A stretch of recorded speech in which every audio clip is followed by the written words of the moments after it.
Halo, assalamualaikum warahmatullahi wabarakatuh. Kembali lagi di Wijaya Stuti Vlog Channel. Masih ngebahas film, kayaknya jadi keranjingan nih buat ngebahas film. Kayaknya seru banget karena emang jadi tiap hari tuh kayak ada satu film yang gue tonton dan wow, itu keren banget. Ini masih berdasarkan film rekomendasinya dari Fitri Tropika. Aku suka ngeliatin aja story-nya dia karena kan belakangan ini dia suka movie review gitu kan.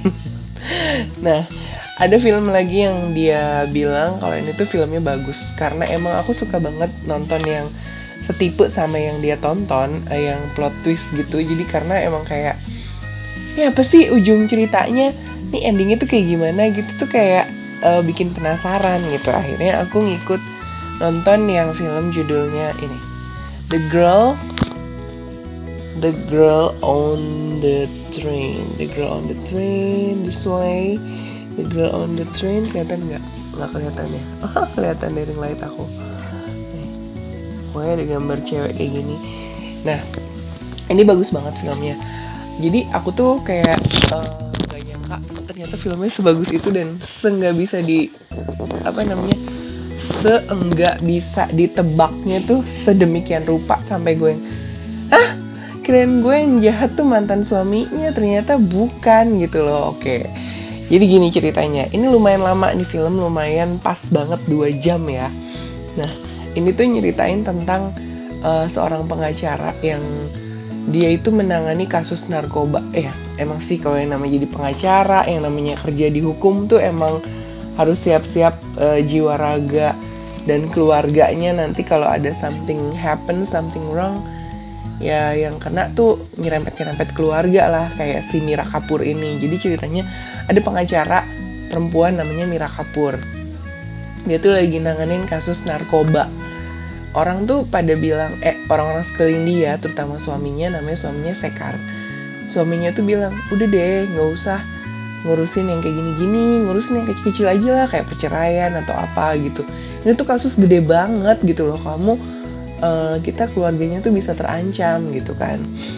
Nah, tapi si Mira Kapoor nih merasa nggak bisa gitu dong. Yang namanya kejahatan ya harus dituntaskan gitu. Nggak bisa terus kitanya jadi karena takut atau apa terus jadi nggak ngelanjutin gitu kan.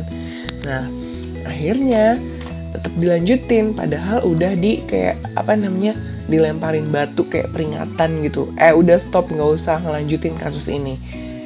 Tapi ternyata dia terus ngelanjutin dan saat dia lagi hamil, jadi kan kasusnya lama ya, karena namanya ngurusin kayak gitu kan nggak bisa sebulan 2 bulan. Nah, pada saat proses ini berjalan tuh si Mira Kapoornya hamil, sampai hamil 8 bulan. Pada saat hamil 8 bulan dan udah mau melahirkan, putusannya jatuh kalau si gembong narkobanya ini harus masuk ke penjara.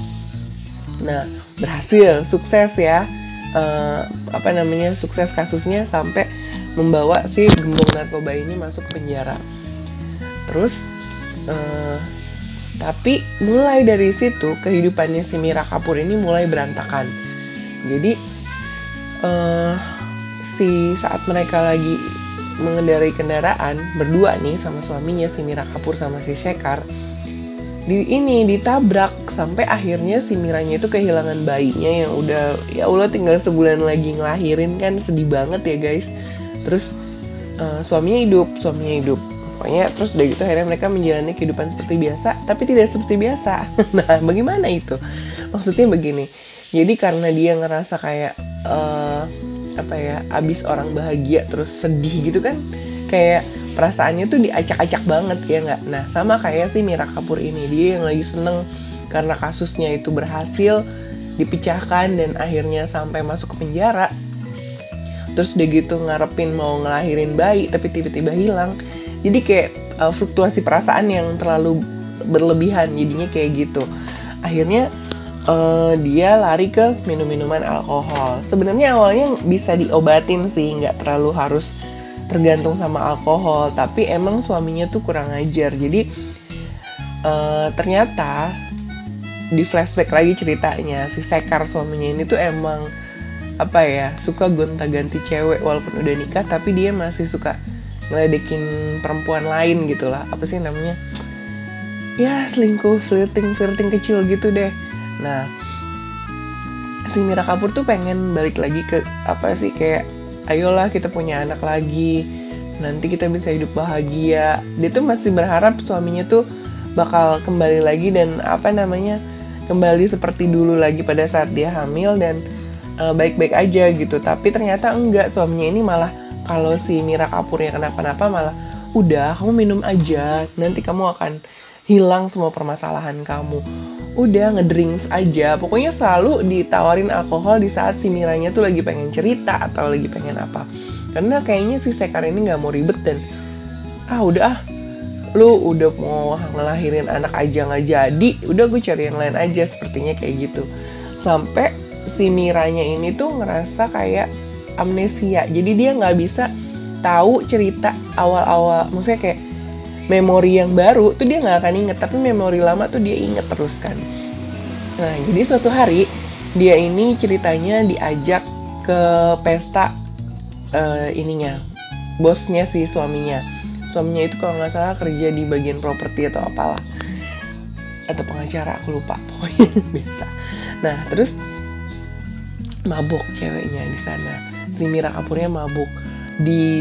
Dibilangnya sama si Sekar suaminya kalau dia itu ngerusak semua barang dan ngatain ke bosnya, sehingga bosnya nggak mau ketemu sama dia lagi, sampai akhirnya si Sekarnya dipecat dari kerjaan. Padahal kenyataannya yang terjadi tidak seperti itu. Jadi si Sekar nih karena tahu si Miranya punya kekurangan kayak gitu, sama dia dibikin apa ya, kayak diputar balikan keadaan dan kenyataan yang terjadi.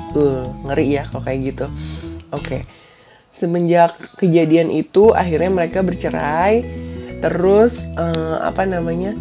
saking nggak punya tujuannya si Mira ini, setiap hari tuh dia selalu pergi naik kereta. Naik kereta bolak-balik naik kereta. Sorry, ada bunyi alarm. Bolak-balik naik kereta itu tuh kerjaannya cuman supaya dia bisa lewat depan rumah dia yang lama. Bolak-balik kayak dia tuh kayak nostalgia, ya ampun dulu gue pernah hidup bahagia ya sama si Sekar di rumah itu, begini.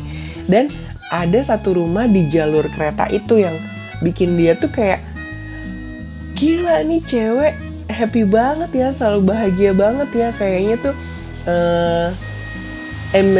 imajinasinya si Mira Kapoor buat jadi cewek itu tuh gitu, karena cewek ini selalu bahagia, enjoy her life kayak gitu kan. Pokoknya jadi dia naik kereta tuh tujuannya cuman biar bisa ngelewatin rumah dia sama ngelewatin rumah nama perempuannya itu Nusrat.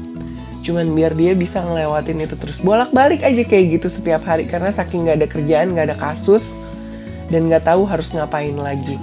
Karena setiap abis minum alkohol kan jadi celeng kan, jadi kayak nggak tahu mana yang baik, mana yang benar, mana yang salah kayak gitu.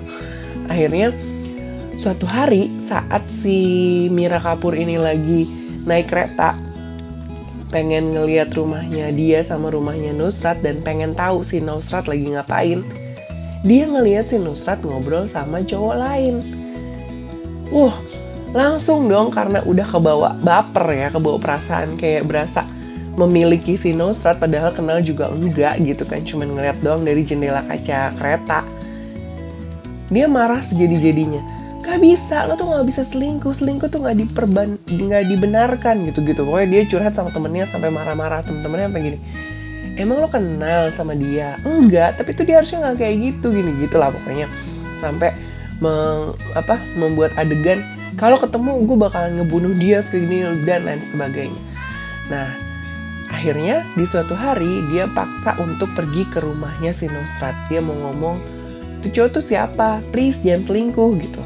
Tapi kebetulan pas dia pergi ke rumahnya si Nusrat ini, Nusratnya juga lagi mau keluar ke arah hutan di belakang rumahnya. Nah, begitu dia ikutin, terjadi baku hantam. Seingetnya Mira Kapoor, dia pingsan. Terus si si Nusratnya ini ternyata dikabarkan meninggal dunia dan Mira Kapoor menjadi tersangka. Sebenarnya siapakah yang membunuh si Nusrat? Nah, kayaknya kamu perlu nonton deh di Netflix, karena ternyata pembunuhnya tuh nggak disangka-sangka, dan ternyata si Nosrat ini punya hubungan sama suaminya, bahkan sedang hamil anak suaminya. Apakah pembunuhnya adalah suaminya? Nonton aja di Netflix, judulnya The Girl on the Train. Keren-keren banget. Pokoknya segitu dulu review dari aku. Kalau bagus di-share, kalau suka di-like, dan jangan lupa di-subscribe, karena kayaknya tiap hari aku bakalan review film-film seru yang emang ratingnya 100% dengan plot twist ataupun dengan tidak plot twist, dan bisa jadi rekomendasi kamu buat selama di rumah aja. See you when I see you. Bye.